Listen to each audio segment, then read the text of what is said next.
I think 2022 could be time for them to turn over a new leaf and get back really how they want to be as much as possible. And part of that will be through Prince William and Catherine. All right. Well, Jonathan, thank you so much for joining us. Happy New Year. How are you? Happy New Year to you. I'm good, thank you. I'm very well, thank goodness. Well, we are always so happy to have you on the show. And obviously 2022 is going to be a big year for the royal family. And kicking it off, it is Duchess Kate's birthday coming up, her 40th birthday. Do we have any idea of how she's going to be celebrating?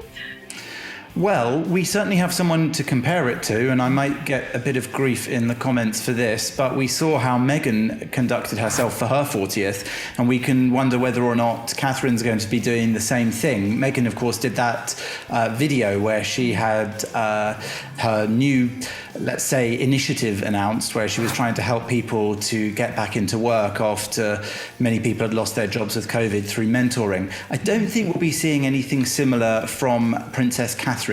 I think that we'll be seeing something a lot lower key, is what we've been told. So her birthday's on January the 9th, and it's going to be quite scaled back because of the COVID pandemic. I mean, here in the UK, the numbers are back up again. There's this Omicron variant. There's no lockdown in place, but some resistance to big gatherings. It's something that people just maybe don't think is the best thing to do. And perhaps, as ever, the royal family will be keen to set an example to others. So even for a big, important birthday like her 40th, and even being who she is, she's choosing perhaps to do something lower key so as to set a good example. Last year, she was in lockdown with William and their children. And in fact, she'll even be missing out on a tradition of the bells at Westminster Abbey being rung for senior royals' birthdays, because that's not going to happen now because they've stopped doing that, except they will only do it for the birthday of the Queen and Prince Charles. And that's apparently a cost-cutting idea. So poor Catherine won't even be getting those bells rung out. Oh, jeez. COVID ruining everything. It ruins all our fun. It really does. Jonathan, what can we expect from William and Kate in the next year? Do you think that they're going to take on more responsibilities, or are there any new initiatives we can look forward to? Well, I think we can expect quite a lot from them, actually. And I think that's because they're enjoying quite a high level of popularity. And that's no accident. The royal family will be wanting to put their best foot forward. They had a pretty rotten year in 2021. So I think 2022 could be time for them to turn over a new leaf and get back really how they want to be as much as possible. And part of that will be through Prince William and Catherine. I think they'll be making many appearances. I think they've been enjoying a really good response to what they've done in the last few months. And it's been reported that they will be taking on additional charity work and attending more events, making more appearances. And of course, they will perhaps be spreading the load from the Queen, taking on some more events that she might once have done, because she seems to be slowing things down a little bit in terms of her in-person appearances. So they, of course, along with the other senior royals, will be taking on some of those responsibilities as well, I think. Mm-hmm.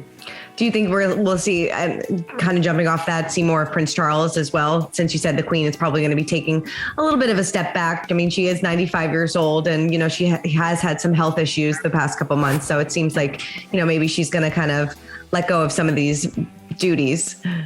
So I think that with the Queen, I mean, you might call it a step back. I'd prefer to call it a step aside or a side step, insofar as I think she's very dedicated to the role. You know, she said when she was very young, before she even became the Queen, that she would dedicate her whole life to duty. And I think she meant that. So even though she's perhaps slowing down a little bit in terms of some of the sorts of appearances she used to do and some of the more energetic things for her to do at 95, I don't think she'll be withdrawing as such. I suppose we'll be seeing her doing things in a more modern way, perhaps more virtual appearances, more Zoom, that sort of thing. But I think that they will try to find the way for her to continue to be as involved as possible as the monarch. But yes, I do think that Prince Charles and Camilla will be taking on more duties as well. As I said earlier, I think they'll be spreading the burden across all of the senior working royals, and a lot of that will be to lighten the load somewhat on Her Majesty the Queen, who really deserves to be able to take things a little lighter than she has in the past. I mean, if you just think back to after Prince Philip died, she actually went on a sort of whirlwind of appearances and events and activity that quite surprised people, I think. So maybe it was not that surprising when she had to start using a walking stick in public, and when she also had to cancel a few events because she suffered from some sort of ill health. So I do think Prince Charles will be taking things on more, and also his interest in issues like the environment will fit in perfectly with the sorts of things that people want to be seeing the royal family talking about in this coming year as well. So 2022 could be a year that we see him do even more than he has, yes.